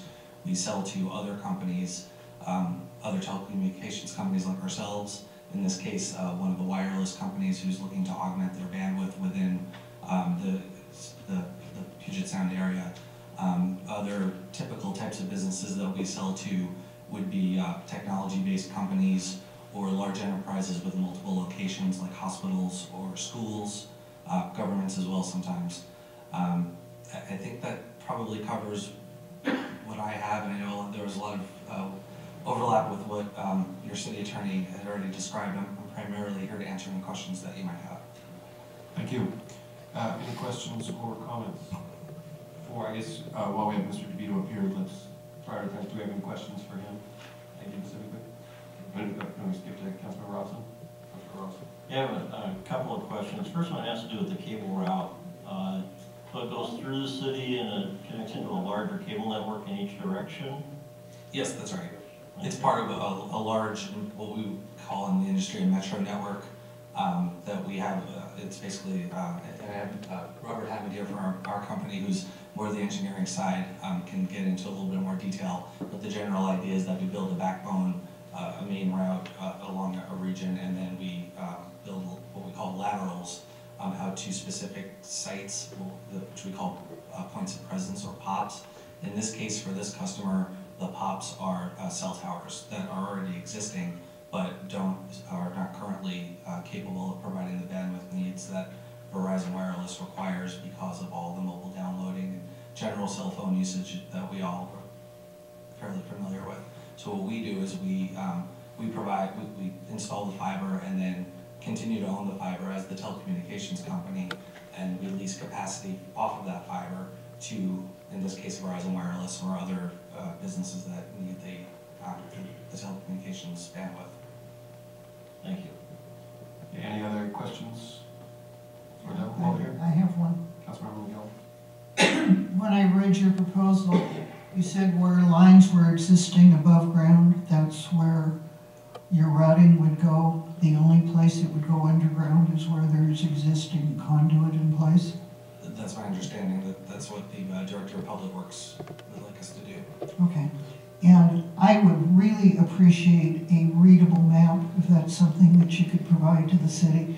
I truly don't see the route identified by street so that I have an understanding of what it is that we're approving. We'll be happy to do that. Okay. And I have a question for the city attorney. Sure, Mr. Edgar, did you have anything for Joe? Yes, mine was a follow-up question about the routing. It appears that most of it will be above ground, and then it's stipulated that when streets are up for repair or renewal or whatever, then it would probably be trenched, because a number of these roads that appear to be on the map are just recently completed streets, so it might be a while before we get to that underground routing and trenching. That is correct. We're not going to tear up 136, I think just First Avenue. Okay, so I don't see any further questions from you guys, so thank you very much. If we do have anything follow on, you're still here, of course, we'll bring you back up again. Thank you for your time. So anything then for staff? Councilmember? I remember several years ago that there was some controversy, and not just in Burien, about who really had control over street right-of-ways. And I don't remember what the discussion was, but it seems like Seattle City Light felt they could dig where they wanted. And it was a controversy with who gives the right-of-way permit. Is there any legal hoops that the city of Burien will have to jump through to be able to move forward with this franchise? No, this franchise is consistent with the current state statute dealing with telecommunications franchises. So that statute did deal, I think, with some of the controversial issues that you're referring to, but I think at this point in time, it's fairly well provided for in state law, so we shouldn't have any trouble with this particular franchise ordinance. So this is strictly for telecommunications and not for some other utility proposals? That's correct. All right. Yeah, the statute that I was referring to is specifically related to telecommunications facilities. Okay. Councilmember Block. Yeah, with full recognition of Councilmember McGilton's request for more clear map, I'd like to suggest we put this on the consent agenda, and then if Councilmember McGilton, after reviewing the map, has any issues, she can bring it up and we can draw it off for the consent agenda. Councilmember Robinson. I just wanted to ask a couple questions about the finances. The $6,000 upfront fee, that's a fair estimate of what it costs the city to process that? Yes, it is. And then I'm a little concerned about the security fund of $25,000. Yeah, that doesn't sound like it would be enough to remove all of their improvements if they went bankrupt and failed to do it.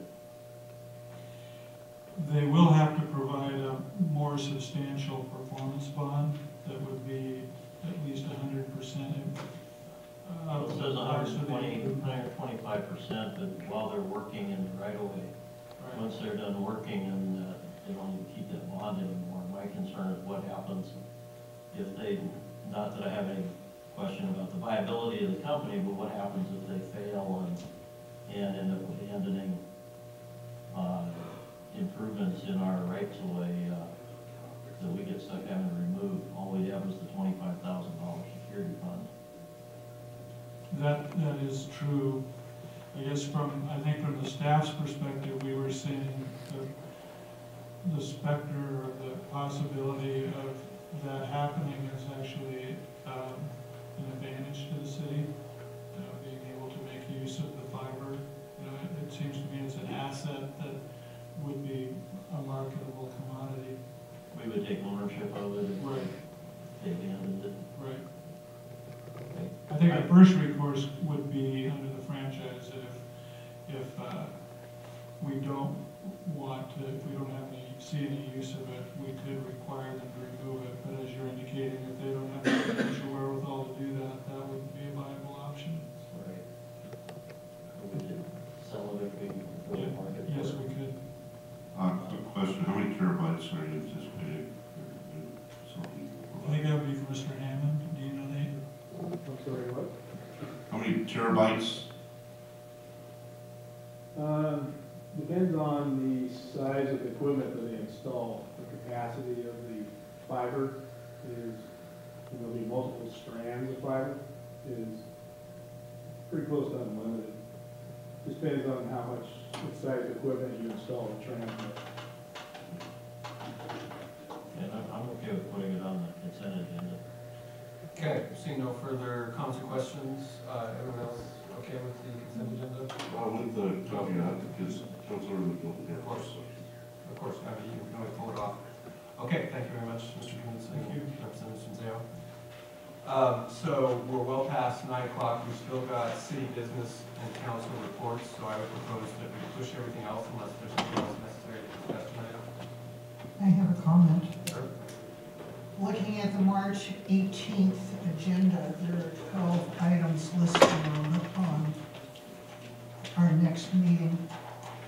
So moving things around is going to be logistically complicated.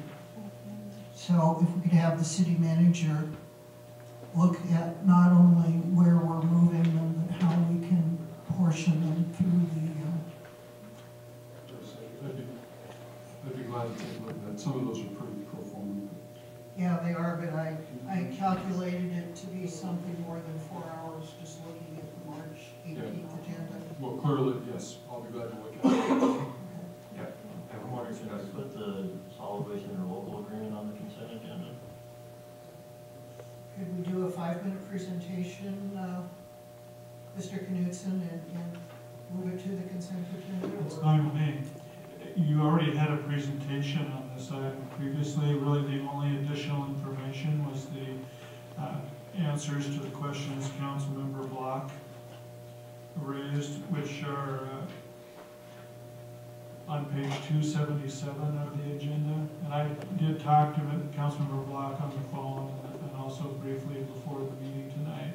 And it's my understanding that the answers were acceptable to him, but that he might have an additional comment about some input he'd like to make to the county. Can I speak, Mr. Mayor? Sure. Yeah, I would support putting this on the consent agenda, and then the additional questions I have, I'll direct to Councilmember McGilton and the contact you gave me with the county. There's nothing within this that prevents us from revisiting it. Basically, what my concerns are is the possibility of going to a private vendor instead of strictly with King County for the solid waste at Cedar Hills. So we'll get into more details with that later, but other than that, I would be in support of putting this on the consent agenda. Let me do a brief background check with you. This has been in process for about 5 years to decide where waste disposal should go.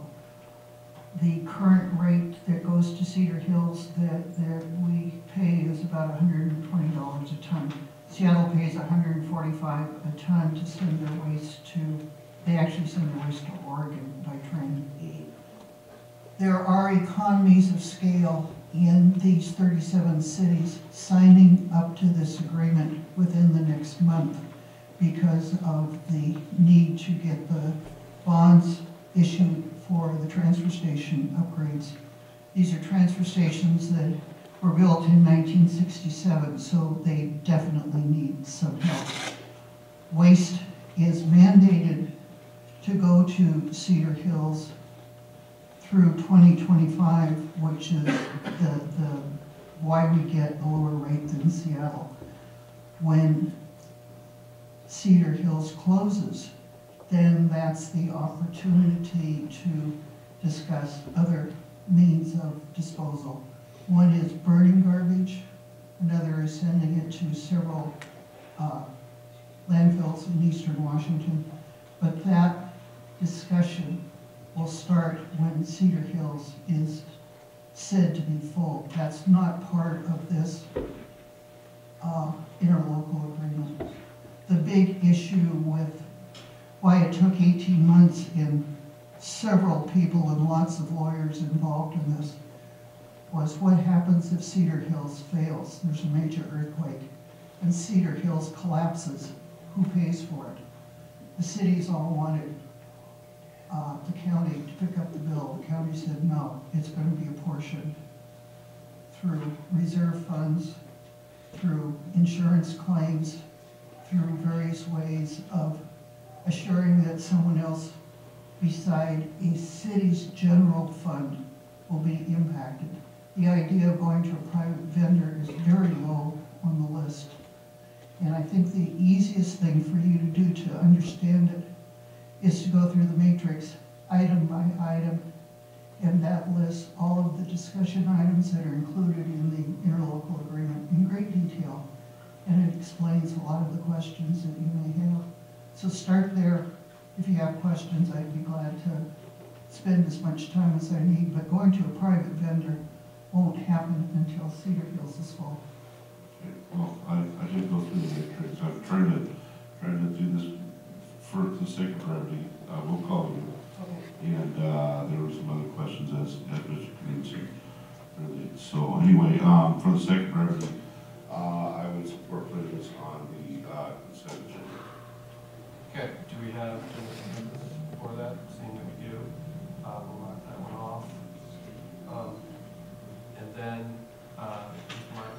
Yeah, the one item that I would, these are all discretionary, but the one item that's going to be tight for you is the question of the districting. Is that we have a very short timeline on that, so that could also be moved if you care to. We're also here to make a presentation like us to do that. Sure, I think that, given the time, I'm okay with pushing it. I think we're going to have a study session on that. Is the schedule right? Yes. So I'm okay with that if everyone else is. So talking about doing what? Well, the question is whether we want to have a discussion of the districting issue further tonight or put that off until a future meeting. Yeah, there's several things here that you haven't done yet. The zoning code amendments, the city council policies and procedures, and the districting issue. I'd support putting the city council policies and procedures on the consent agenda. I think we've explored this issue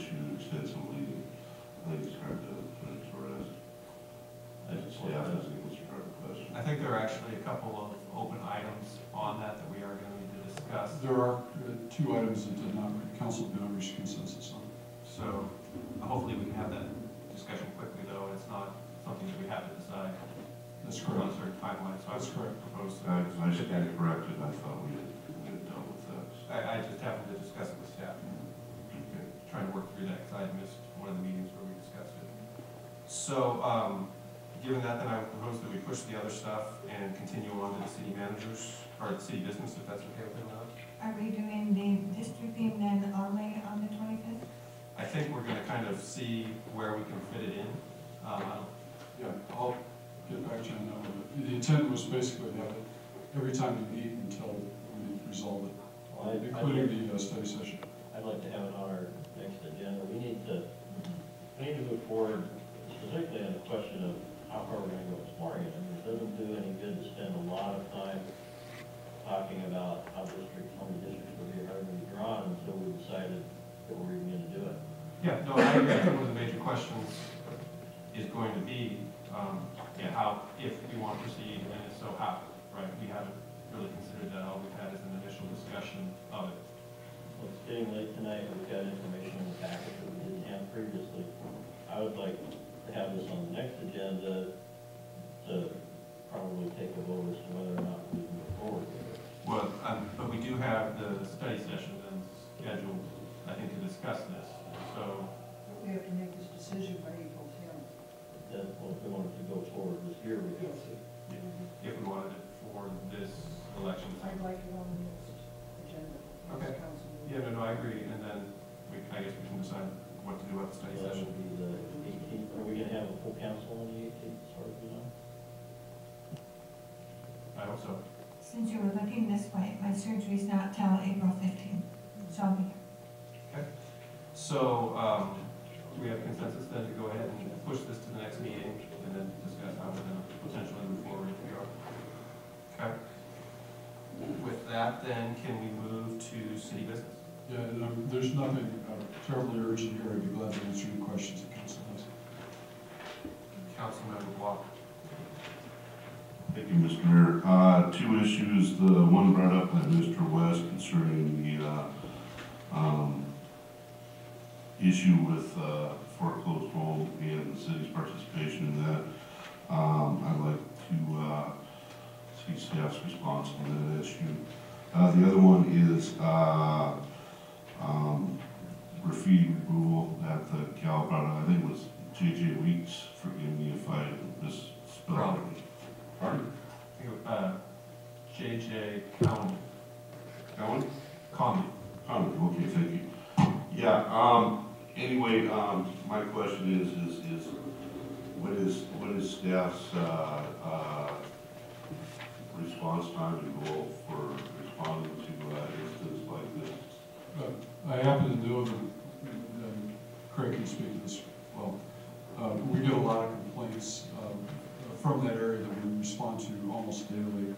It's a matter of balancing our workload. The crews that do that are constantly in that area. The response time is quite good.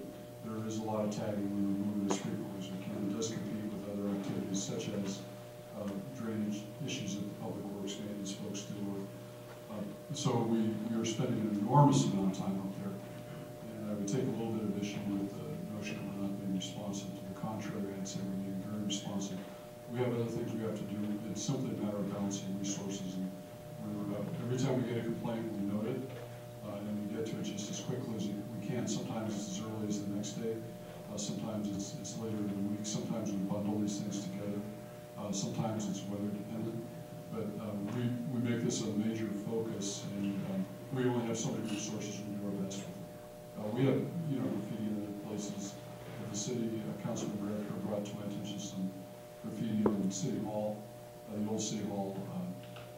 And at that time, we were changing our graffiti vendors, and we've got that squared away. And so we're doing our best with that, and it's really been our resources. Well, my concern is that once you have one wall tag, then you're going to get another one. And there's a speed issue. If nothing else, then equipping our public works people with a can of white spray paint to at least cover it up. until it can be dealt with properly. You know, just getting it off the walls and letting it be known that it's not going to be tolerated. Councilman Ray.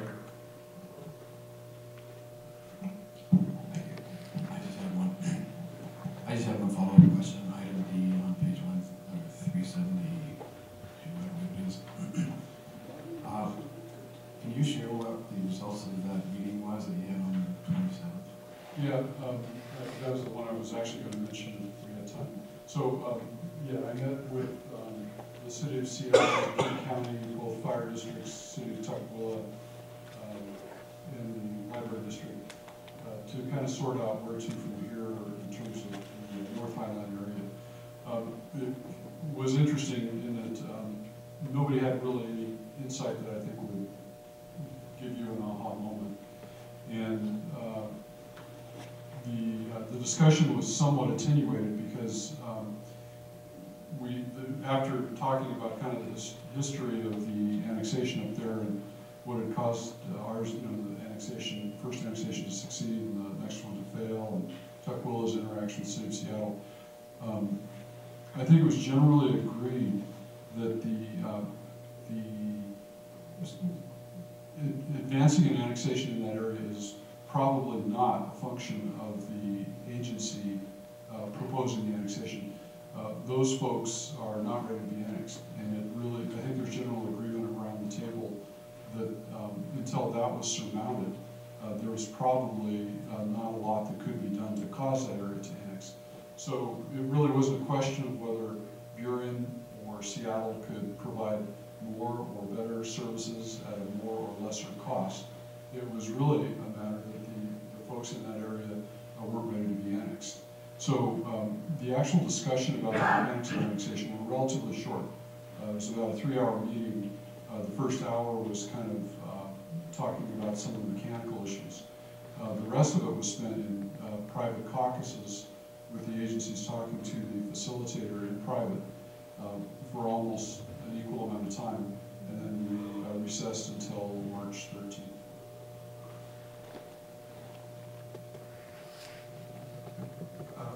Councilman Clark. Thank you. I wanted to address item C. Thank you very much for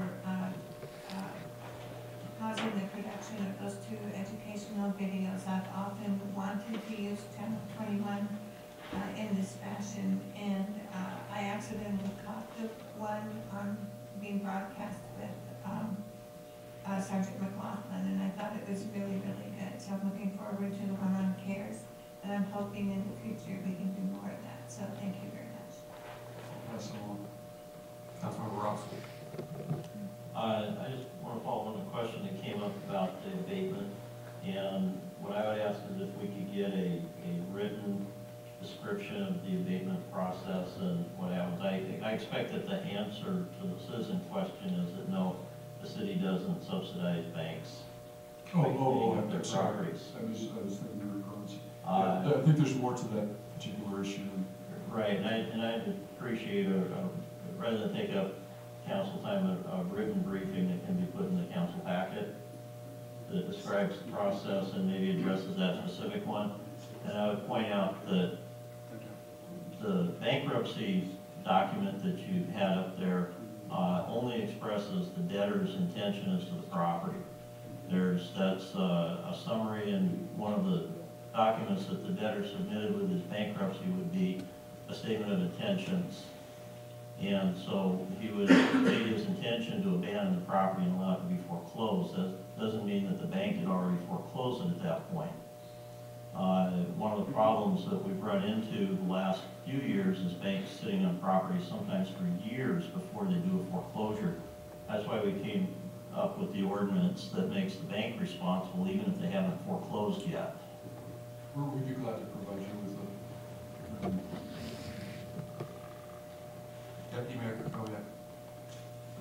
Thank you. So I too am interested in the citizens' comments, and I concur with Councilmember Block about the graffiti. Graffiti can be a public safety issue, and so making sure that we as a city follow our own ordinances and timelines and taking care of graffiti as what we expect citizens and business owners to do. I think it behooves us to set a good example. And then thank you for taking care of the graffiti on the old City Hall building. I drive past there regularly and I noticed that there's some trash piling up in front of the entrance. So we look forward to hearing about that and when that will be taken care of. Thank you. Okay, seeing no further comments, can we move to council reports? Council reports this evening, Councilman Paul. Thank you, Mr. Mayor.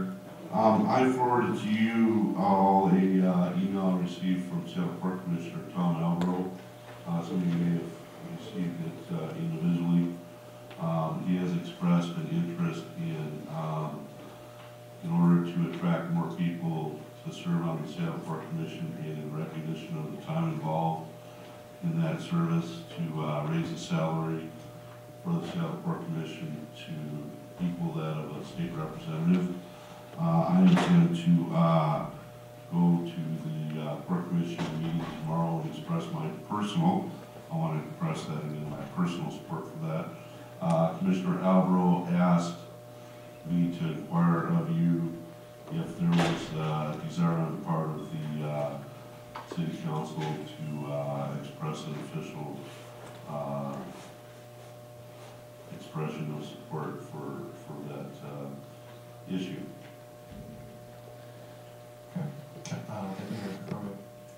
Thank you. I attended the Discover Burien Awards banquet, and I'm pleased to announce that it was a packed house, and it was great to connect with many business owners in Burien. I also went to the production that the BLT or the Burien Theater put on, Jesus Christ Superstar. It's a great musical. It's a little bit different twist, but great singing. So I would encourage everyone to check that out. Thank you. At the St. Francis meeting, which is wonderful. Production, Councilor Rosen. I wanted to, everyone on the council got an invitation for a tour of the Green Bridge and Teal Gardens. I talked to Deborah Gooden today, who is the project manager up there. The only council member besides me that's responded is Rose Clark. And or maybe it was. I think it was council member Miguel. I guess it was you. I thought you said Rose. Well, anyway, if anybody else wants to go, she's going to set up a tour. I think that's a very large project going on up there with a combination of public housing, private rental housing, and private owner-occupied housing, plus a commercial development and community resources. And so it's right on our northern boundary, and I think it's a good idea to know what's going on. What date is it? Hasn't been scheduled yet. She's going to set it up, and everybody that expresses an interest, she'll let you know. Okay, and you can let me know. We'll see if I can do it. Do they have federal money? Yes. Is it a Hope Six? Mostly, that's where it started, and you got an additional Hope Six grant also. Is that the Hope Six? They got in before. Oh. That was actually the first Hope Six project, I think, to be approved in this area. It's going to be an impact to the schools up there. And that many families. Hopefully, their plan is that the tax-paying properties will make up for that. Why am I not surprised?